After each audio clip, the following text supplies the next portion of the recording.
Selena.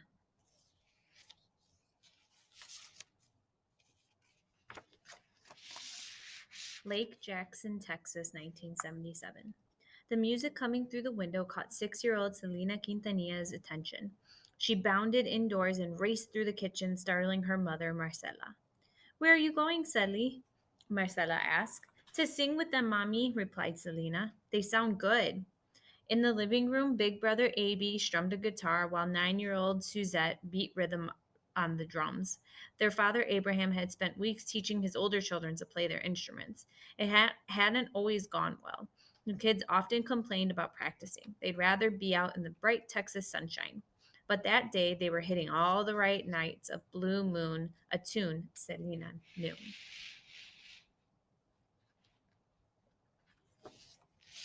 Using a hairbrush as a pretend microphone, Selena burst into song. She had been singing almost since she could talk. Abraham, a musician himself in his younger days, listened more closely. His little girl had perfect pitch. And as Selena twirled and danced in step with the music, something else became clear. Selena was a performer.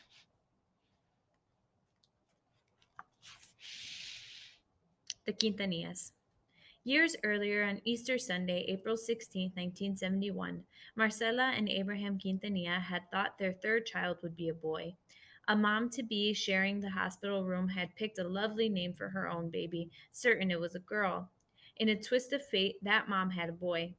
At a loss for girl names, Marcela borrowed the other mom's original choice, Selena, which means moon goddess. With a growing family, Abraham put away his music dreams and took a job with a chemical plant company in Lake Jackson, Texas. It was a good place to live. People of different ethnic groups got along well. Some were Hispanics or Latinos, mostly Mexican American Tejanos, like the Quintanillas. Tejanos are people who were born in Texas and live in Texas, I mean. Neighbors remember the Quintanilla children as happy and respectful. Selena seemed to have something magical. She had a smile bigger than life and a voice to match. Selena sang at family gatherings. She sang while walking to and from school. She sang to her classmates at recess. Selena was a good student who could go far, said one teacher. She could win a college scholarship.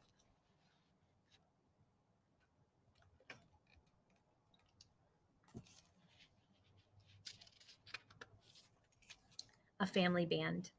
Music was always important to the Quintanillas. By 1980, they had formed a small band called Southern Pearl. The children practiced every day on secondhand equipment in the garage. The walls were lined with carpet pieces so the rehearsals wouldn't bother the neighbors. My children are all talented, Abraham said proudly, and Selena has stage presence.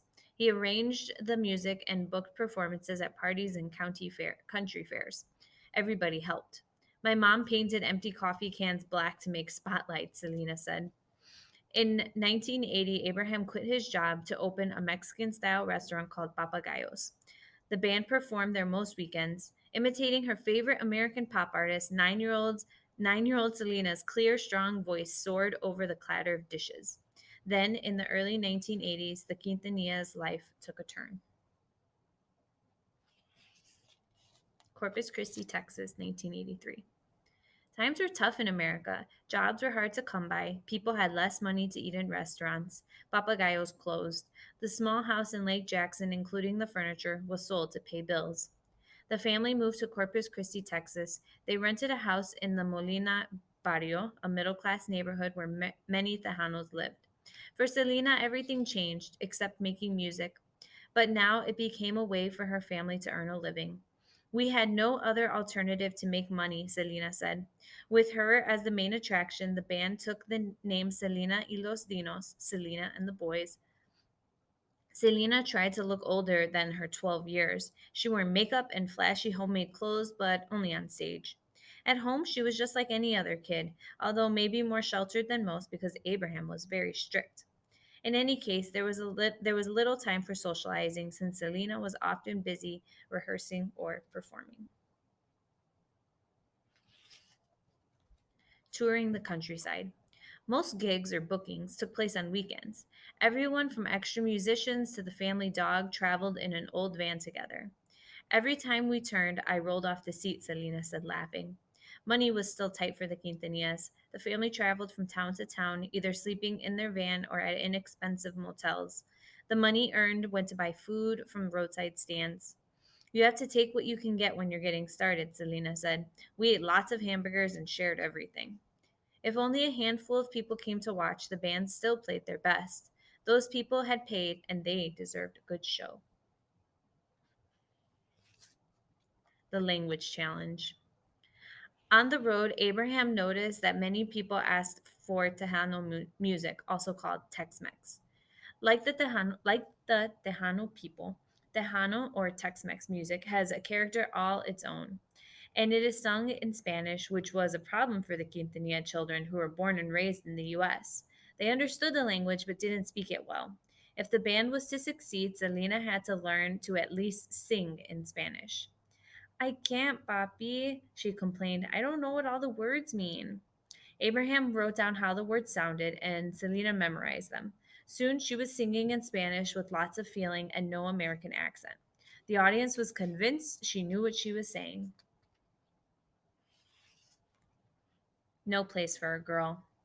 As a girl lead singer, that Selena faced another obstacle. In the Tejano tradition, performers had always been male. Some places refused to book the band. People told my father we would never make it, Selena said. I wanted to prove them wrong. Selena's brother AB had learned much about composing and arranging music. He began writing new Tejano songs with a more modern beat. Young fans, especially girls, loved the fun dance steps Selena created. Long distance school. In 1985, Selena y Los Dinos recorded their first album with a small Texas company. Radio stations liked it, and the band got new gigs. But this created another problem. Selena was only 14 years old. Traveling meant that she often missed school. The family couldn't afford to pass up any bookings, so Selena had to leave school in 8th grade. Right away, she enrolled in long distance classes, studying while on the road. Everyone pitched in to help with lessons. Television success. In 1985, Selena y Los Dinos was also invited to be on a Friends television show. The band's lively new Tejano rhythm and flashy outfits were a success. It brought bookings at more important events. Still, much of the money went to pay for the equipment and travel. Whatever was left was divided equally. If we got $5 or $10, Selena said, we could go to Whataburger, which is like a fast food restaurant. Offstage. In her spare time, Selena decorated her costumes with pearls, rhinestones, and lace. Some of the outfits showed off her figure. At first, her dad was not happy. The music of Selena y Los Dinos celebrated family values. Abraham didn't approve of drinking or bad language. He didn't want his daughter giving the wrong impression. People like to see fancy costumes in the shows, Papi, Selena assured him.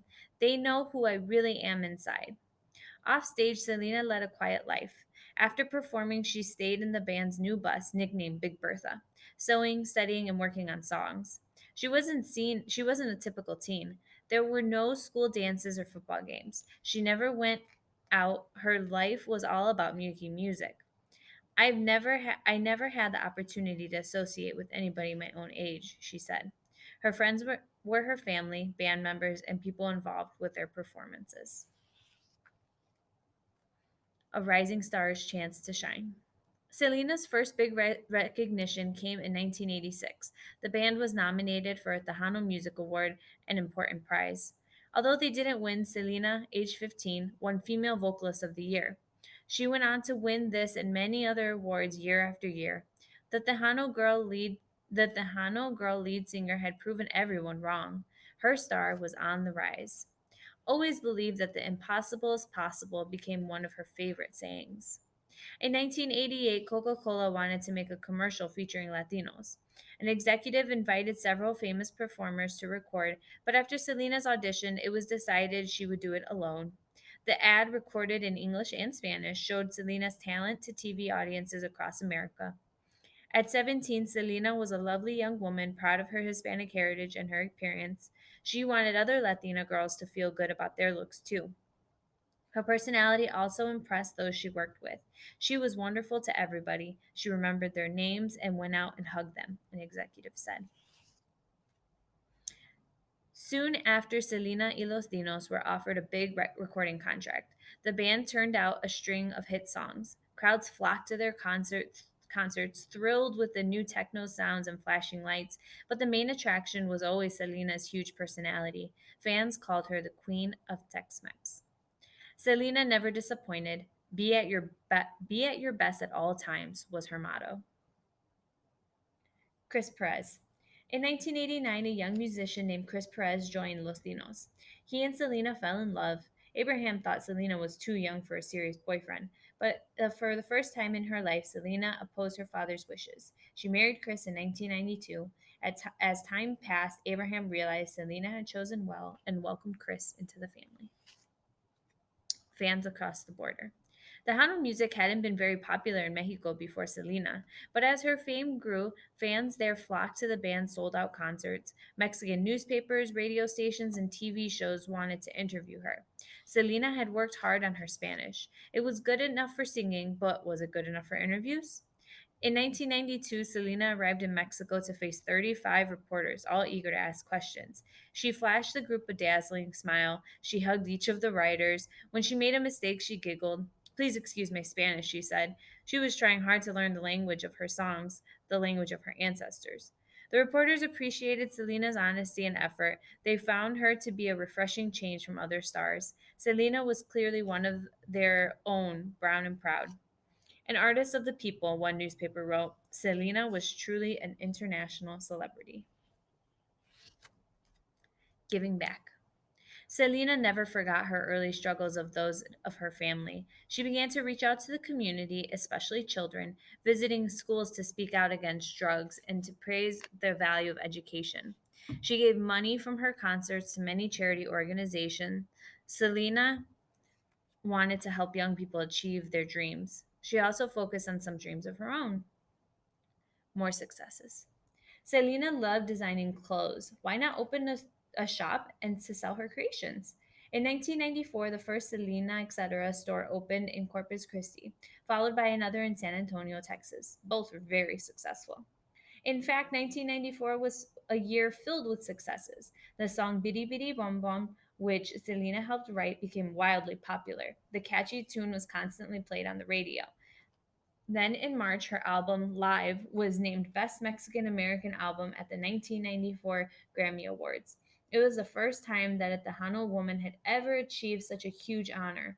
Of course, Selena was very excited, but she was also excited to be among many big name stars. Like any other fan, she went around snapping photos at the night's big winners, including Whitney Houston and Gloria Estefan. Singing in English. Selena had loved American pop songs as far back as her little girl days of singing Blue Moon in the living room. But for years, producers would not offer Selena y Los Dinos contracts. They thought audiences might not listen to a Latino group performing American music. It was different now. Selena already had thousands of Spanish speaking fans. The Grammy Awards got the attention of the rest of America. Wanting to be an entertainer for all audiences, Selena began to work on a crossover album. It was a bittersweet decision. Selena was now going to be a solo singer. AB, Chris, and the other band members would help create and produce the music, but from then on, it wouldn't be Selena y Los Dinos anymore. By early 1995, Selena had recorded several songs in English. When the album Dreaming of You was released in July 1995, it sold 175,000 copies in a single day, a record for a female singer. Eventually, millions of copies were sold around the world. That's a lot of copies. Selena's gift. People who met Selena Quintanilla described her as sincere, humble, and gracious. She stood in a class by herself, one person said. A reminder to all Tejanos, all Mexican Americans, all Latinos that theirs is a beautiful culture with a beautiful language. Selena was a trailblazer. Her brilliant success opened the door for other Latino entertainers. She proved that talent and hard work could overcome obstacles and knock down barriers. She set an example for many young artists to follow. Selena's life had served as an inspiration for Latina girls. She was a symbol of power, of family, determination, and pride in one's heritage. Her life is a reminder that all girls with big dreams can strive to reach their goals no matter who they are or what goals those might be. The queen of Tex Mex lived her ideal of being her best at all times and proved that the impossible is indeed possible.